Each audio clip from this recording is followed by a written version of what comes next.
Hello दोस्तों, स्वागत है आप सभी का राधे फार्मिंग चैनल के इस वीडियो में। हम बात करने वाले हैं मशरूम के बारे में। मशरूम की खेती में जो नए किसान हैं या फिर जो कर रहे हैं या जो उगाना चाहते हैं मशरूम को, उनके लिए ये जानकारी बहुत ख़ास हो सकती है और बेहद फ़ायदेमंद हो सकती है। ये जानकारी जो हम इस वीडियो में बात करने वाले हैं, तो ये एकदम जानना भी बहुत ज़रूरी है। जो नए किसान हैं, खेती करने से पहले, इन्वेस्टमेंट करने से पहले उनको जानना ये बातें बेहद ज़रूरी है, जो हम इस वीडियो में आगे जाके करने वाले हैं। और अगर वीडियो पसंद आए, आपको वीडियो की जानकारी पसंद आए, तो प्लीज़ एक लाइक कर दीजिएगा, चैनल को सब्सक्राइब कर दीजिएगा। और अगर आपको ये वीडियो जानकारी इन्फॉर्मेटिव लगी, तो जो आपके दोस्त हों या फिर और अन्य कोई है जो ये खेती करना चाहता है या फिर जो बेरोज़गार बैठा है, उसे बताएं इसके फ़ायदे के बारे में और ये वीडियो रिकमेंड करें और उन्हें मदद होगी और शायद वो बेरोज़गार से स्वरोज़गार हो जाएं और अच्छी कमाई कर सकें, उनका अभी आमदनी का ज़रिया बन सके। तो आइए हम वीडियो शुरू करते हैं और स्टेप बाय स्टेप जानते हैं हर एक वो जानकारी जो मशरूम किसान के लिए बेहद ज़रूरी है, उन्हें ये पता होना ही चाहिए। और चलिए वीडियो को यहीं से शुरू करते हैं। तो मशरूम की खेती करने से पहले जो फर्स्ट में उन्हें जानकारी होनी चाहिए, वो होनी चाहिए उनकी जो आसपास की मार्केट है, उस मार्केट की जानकारी होनी चाहिए। वहाँ पर जाएं, वो इंक्वायरी करें और सबसे पहले तो वहाँ रेट पता करें कि रेट क्या चल रहा है, भाव क्या चल रहा है और डेली बेसिस पे कितना वहाँ पर खपत है। जो किसान भाई उगाएंगे वो खपत हो पाएगा या फिर उन्हें सेल करने के लिए कहाँ ले जाना पड़ेगा, क्या करना पड़ेगा, वो सारी चीज़ें जानकारी करनी बेहद ज़रूरी है। और आप अगर मशरूम उगा रहे हैं तो आपके मशरूम का क्या रेट होने वाला है, वो भी जानना बेहद ज़रूरी है। क्योंकि आपको जब वो पता होगा तो आप एक मोटा मोटी अनुमान लगा सकेंगे कि आपको बेनिफिट कितना होने वाला है, आप मशरूम से कितना कमाई करने वाले हैं, फ़ायदा उसमें आपको कितना होने वाला है। तो जब आपको मशरूम के मार्केट की बात पता चल जाती है, रेट क्या है पता चल जाता है और आपको उसे बेचना कहाँ है ये पता चल जाता है, तो अब दूसरे नंबर में ये होता है सबसे पहले कि एक मशरूम का जो शेड होता है, वो मशरूम का शेड आपको निर्माण करना होता है।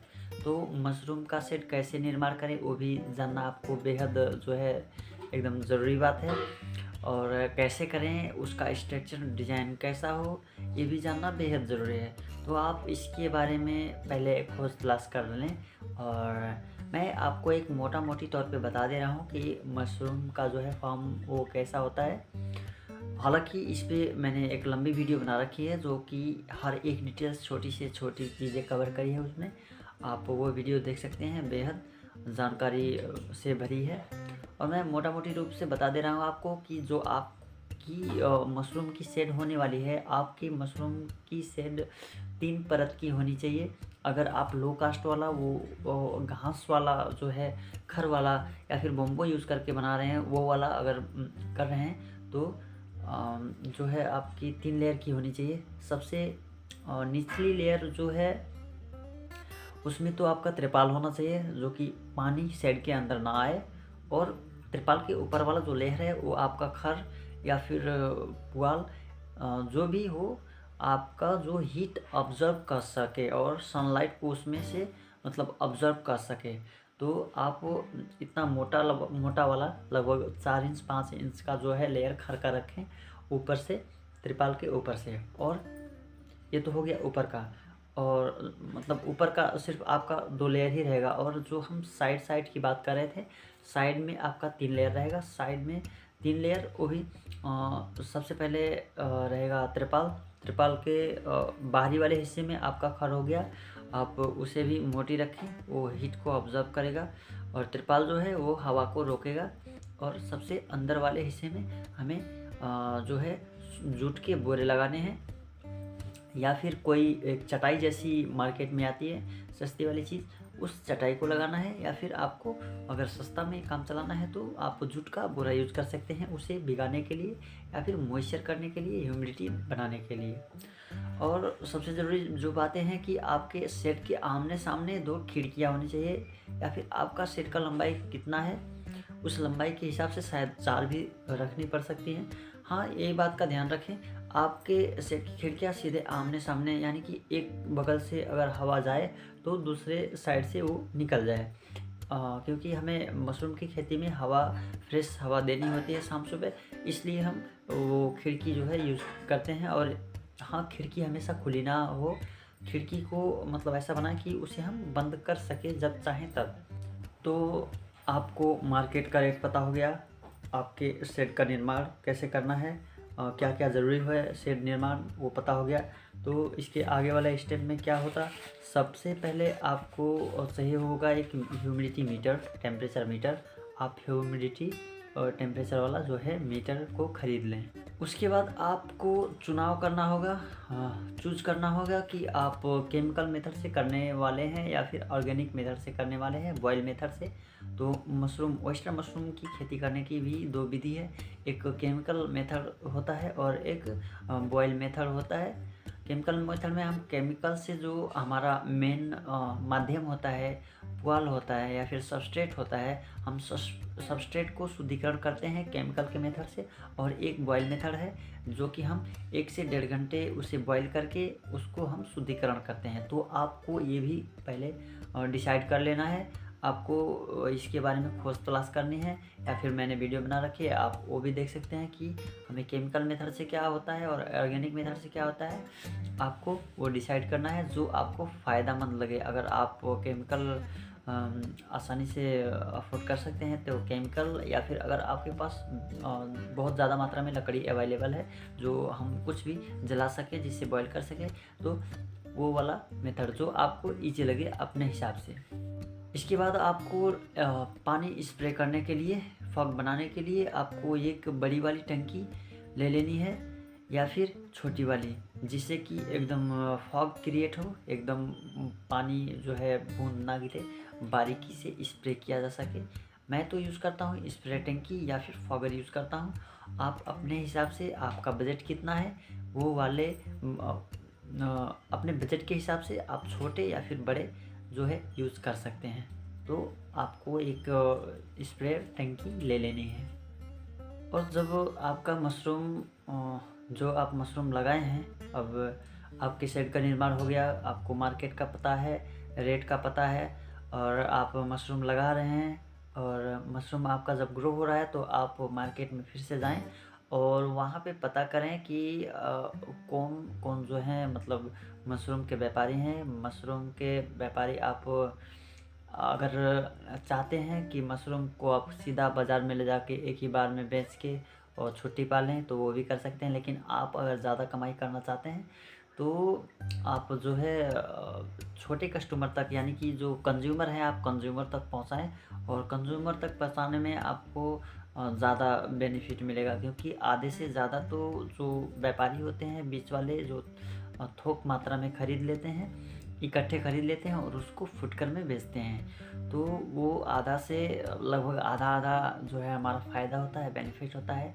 आधा तो वही ले लेते हैं। तो आप कस्टमर फिक्स करें और अपने कस्टमर बनाएं जो कि रेगुलर जो है उन मशरूम्स को वो ख़रीदें। तो जब आप मशरूम लगा रहे हैं और बेच रहे हैं तो आपको ये भी डिसाइड करना है कि आप मशरूम को सीधे मतलब रोज़ के रोज़ ले जाके बेच दें इकट्ठे ही, या फिर उसे फुटकर में बेचें और ज़्यादा मुनाफा लें। और लास्ट वाली बात यह है कि हम अगर उससे भी ज़्यादा मुनाफा लेना चाहें, जो हम फुटकर में या फिर इकट्ठे देकर जो मुनाफा ले रहे हैं, या फिर जो मतलब इनकम कर पा रहे हैं, अगर उससे भी ज़्यादा अगर आपको इनकम करना हो तो आप उस जो आपके मशरूम है, मशरूम्स के प्रोडक्ट बनाएं।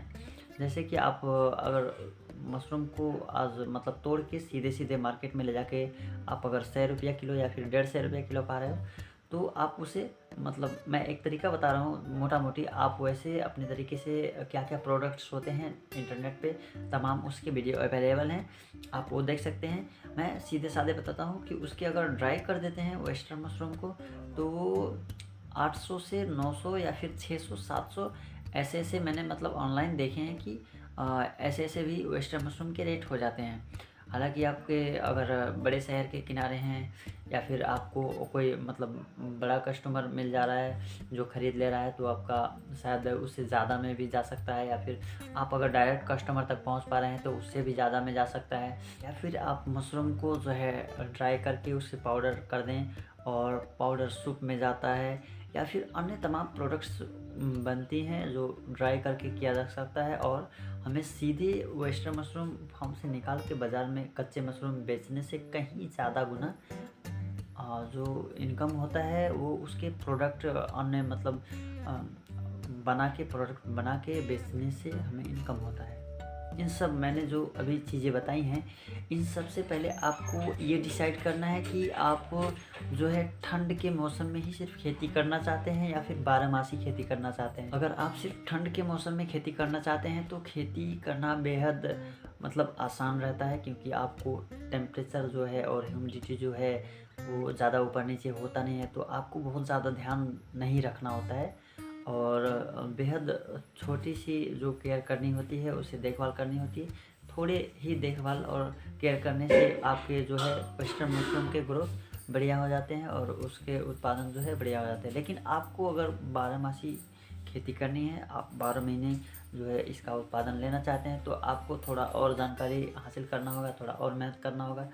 आप ये जानने की कोशिश करें कि आप इस शेड का ऐसा जो है निर्माण करें कि आप 12 मास इसका खेती कर सकें, क्योंकि ठंड के मौसम में थोड़ा इसका रेट कम होता है और गर्मी और जब शादी विवाह का जो है मौसम आता है तो इसमें इसका रेट बहुत बढ़िया मिलता है। तो आप कोशिश करें कि जो है ऑफ सीज़न में भी आप वेस्टर्न मशरूम का प्रोडक्शन कर सकें और थोड़ी लगानी लगाइए और फॉगर वगैरह डालिए अपने शेड में, और इस तरीके से आप 12 मास जो है वेस्टर्न मशरूम को उत्पादन ले सकते हैं। तो बस दोस्तों आज के लिए इतना ही। ये रही मेरी कुछ जो जानकारी देनी चाहिए थी वो मैंने जानकारी आपको दी, और शायद आपको अगर जानकारी पसंद आई हो तो प्लीज़ एक लाइक कर दें और चैनल को सब्सक्राइब कर दें। फिर मिलते हैं किसी नए एक ऐसे ही जानकारी से भरे वीडियो में। तब तक के लिए बाय बाय, जय राम।